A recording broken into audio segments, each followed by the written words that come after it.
اے اللہ تو گواہ رہا کہ ہم تیری اس بات کو قبول کر لیے، ہم ایمان لائے اور عیسیٰ علیہ السلام کو بحیثیت رسول مان لیے۔ تو یہ ایک گروہ عیسائیوں کا تھا جو موحد ترین ہے، اور اس موحد عیسائی والے آج بھی تھوڑے بہت دبکے ہوئے بچے ہیں، اس میں سے 5 امریکہ کے صدر بھی رہ چکے ہیں۔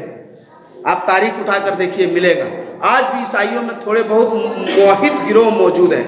دوسرے گروہ نے عیسیٰ علیہ السلام کو اللہ قرار دیا۔ اللہ تبارک و تعالیٰ نے اس کی تردید کرتے ہوئے کہا لَقَدْ كَفَرَ الَّذِينَ قَالُوا إِنَّ اللَّهَ هُوَ الْمَسِيحُ ابْنُ مَرْيَمَ، تحقیق کہ وہ لوگ کافر ہو گئے جنہوں نے کہا کہ مسیح ابن مریم ہی اللہ ہے، اور مسیح نے بنی اسرائیل کو کہا تھا کہ اے بنی اسرائیل تم اللہ کی عبادت کرو جو میرا اور تمہارا رب ہے۔ یاد رکھو کہ جو شخص اللہ کے ساتھ شرک کرے گا اللہ نے اس پر جنت کو حرام کر دیا ہے اور جہنم اس کا ٹھکانہ ہے، اور ایسے ظالموں کا کوئی مددگار نہیں۔ اس بات کی اللہ نے سورہ مائدہ کے 72 نمبر آیت میں تردید کی۔ تیسرے گروہ نے عیسیٰ علیہ السلام کو اللہ کا حصہ قرار دیا۔ اللہ نے کہا کہ لَقَدْ كَفَرَ الَّذِينَ قَالُوا إِنَّ اللَّهَ ثَالِثُ ثَلَاثَةٌ وَمَا مِنْ إِلَٰهٍ إِلَّا إِلَٰهٌ وَاحِدٌ وَلَمْ يَنْتَهُوا عَمَّا يَقُولُونَ۔ یہ بات بھی اللہ نے سورہ مائدہ کے 73 نمبر میں رد کر دیا کہ عیسائیوں کا جو تیسرا گروہ کہہ رہا ہے کہ اللہ کا حصہ ہے عیسیٰ، تو انہیں معلوم ہونی چاہیے کہ ان لوگوں نے کفر کیا جنہوں نے اللہ کو تیسرا حصہ یا عیسیٰ کو تیسرا حصہ اللہ کا قرار دیا۔ یاد رکھو کہ تمہارا رب ایک ہے، اور اس بات کے کہنے سے بچو ورنہ آخرت میں تمہارے لیے دردناک عذاب ہے۔ اور چوتھے گروہ نے کیا کہا؟ حضرت عیسیٰ علیہ السلام اللہ کے بیٹے ہیں۔ اس کو بھی اللہ کہہ رہا ہے سورہ توبہ کے اندر، کہہ رہا ہے کہ قالت الیہود عزیر ابن اللہ، یہودیوں نے کیا کہا کہ عزیر اللہ کے بیٹے ہیں۔ وقالت النصارى المسیح ابن اللہ، اور نصرانیوں نے عیسائیوں نے کیا کہا کہ مسیح ابن مریم اللہ کے بیٹے ہیں۔ ذالک قولہم بافواہہم، معلوم ہونی چاہیے کہ یہ ان کے منہ کی باتیں ہیں، بناوٹ ہے۔ اللہ کا کوئی بیٹا نہیں۔ لم یکن لہ صاحبہ، اللہ نہ کوئی بیوی رکھتا ہے، ولم یکن لہ ولد، نہ اس کا کوئی ولد ہے یعنی لڑکا ہے۔ اللہ کے پاس بیوی بھی نہیں ہے اور بیٹا بھی نہیں ہے۔ اللہ ان سب سے پاک اور صاف ستھرا ہے، اور اللہ نے یہ فیصلہ سنایا کہ دیکھو مسیح ابن مریم کے تعلق سے تم یہی عقیدہ رکھو کہ مل مسیح ابن مریم الا رسول قد خلت من قبلہ الرسل، مسیح ابن مریم سوائے اللہ کے رسول کے اور کچھ نہیں ہے، ان سے پہلے بہت سارے رسول آئے اور چلے گئے۔